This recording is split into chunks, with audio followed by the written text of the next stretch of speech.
আসসালামু আলাইকুম। তো আমি আপনাদের সাথে একটা বিষয় শেয়ার করতে চাচ্ছি, সেটা হচ্ছে যে এটা হচ্ছে পর্তুলিকা গাছ। তো এখানে অনেক ফুল হয়েছিল, তো ফুলগুলো ঝরে পড়ে গেছে। তো অনেকেই হয়তো জানেন না যে কিভাবে পর্তুলিকা গাছের থেকে বীজ তুলতে হয় বা সংগ্রহ করতে হয়।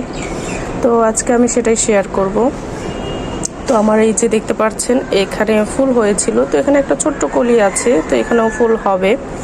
তো এই যে এখানে এরকম, তো এই যে ফুল ঝরে পড়ার পর জায়গাটা সেম এই যে এরকম থাকে, এই যে এখানে দেখতে পাচ্ছেন এই যে।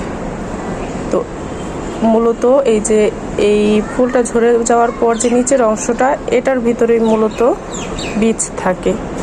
তো এটা বীজগুলো অনেক ছোট ছোট, অনেক সময় চোখে পড়ে না।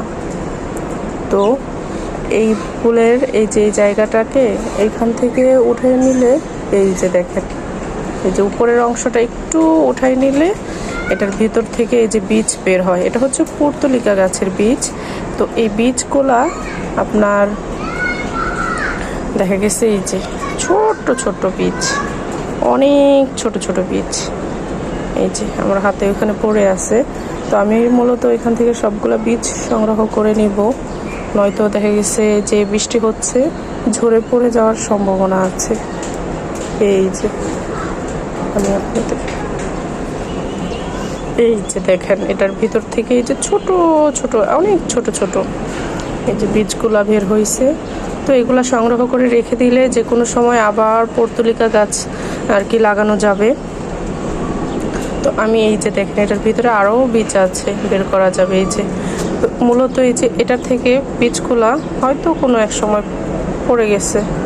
তো এই যে আরও আছে, এই যে দেখতে পাচ্ছেন এই যে।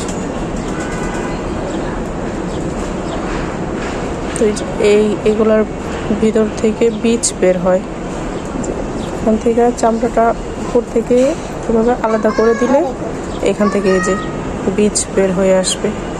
তো এভাবে পর্তুলিকা বীজের ফুল সংগ্রহ করা যায়।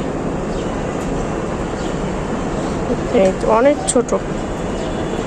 তো যদি আপনাদের কাছে ভিডিওটি ভালো লেগে থাকে অবশ্যই লাইক, কমেন্ট অ্যান্ড শেয়ার করে দিবেন।